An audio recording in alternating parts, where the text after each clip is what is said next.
Okay, then.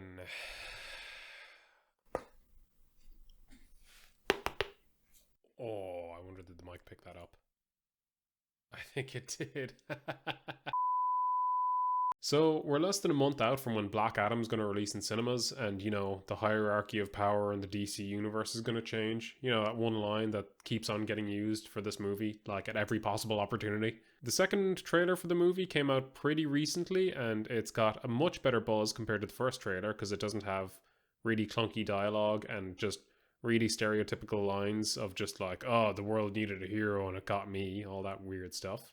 Heroes don't kill people. Jabroni. And the promotion for the movie is really ramping up at the moment as of recording. There's lots of different clips that I keep getting pushed by YouTube, and it's all just the same footage I've seen over and over again.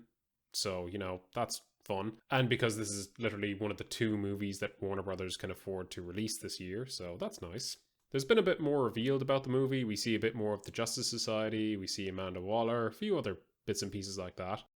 But I find myself not capable of getting excited for this movie. Aside from the reports that apparently it's about on par with the quality of Batgirl, which, got cancelled because apparently it was so bad to follow, as well as being really confusing because of Michael Keaton's Batman and Ben Affleck's Batman, or whichever Batman they decide to use. But aside from rumoured comparisons to cancelled DC movies, every bit of action that I've seen in the trailers doesn't really strike me as very interesting, because Black Adam is just invincible in the movies. In the movies? In the movie, I should say. The latest trailer has shown a little bit of him getting injured in some way, and, you have Hawkman and Dr. Fate maybe getting in a hit.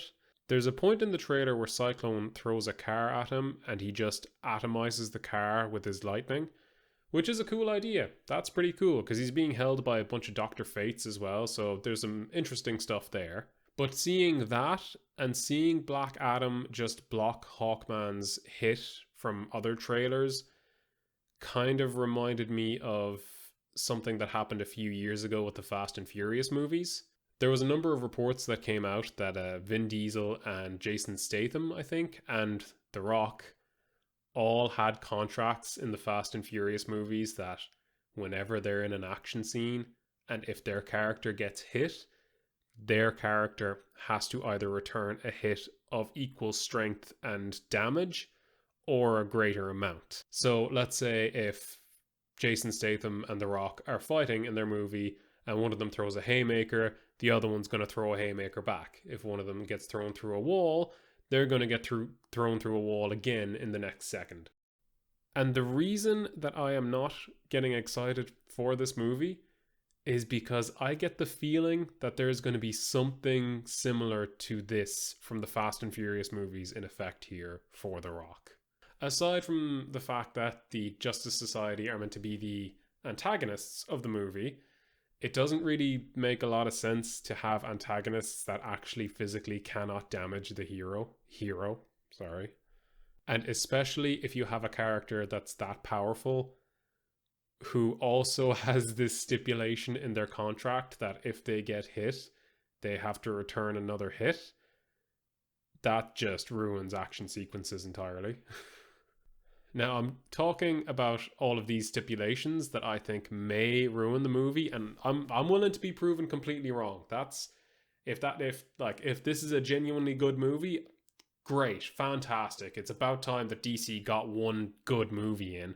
But based off of the stuff that I've seen so far of this movie, between the action sequences where it looks like Black Adam has the upper hand over the Justice Society the entire time, and given that he's not actually allowing civilians to die, like he's attacking people who are attacking him, like all this kind of stuff that's a lot more gray area as opposed to him just being a straight up villain, I just get the feeling that there'll be a lot of influence here from Dwayne Johnson to be like, look, I'm badass, but I'm not totally evil. I might be able to turn good, but I gotta be badass, but I can't get hit too much, but I gotta hit back harder, and I'm gonna get stronger with every punch because I'm the best and I'm the strongest man out there. The hierarchy of power in the DC universe is about to change. It's a lot of speculation, But the fact that there's also been a villain revealed who's definitely going to be too strong for the Justice Society to handle, and it's probably going to be up to Black Adam to defeat this even more evil villain.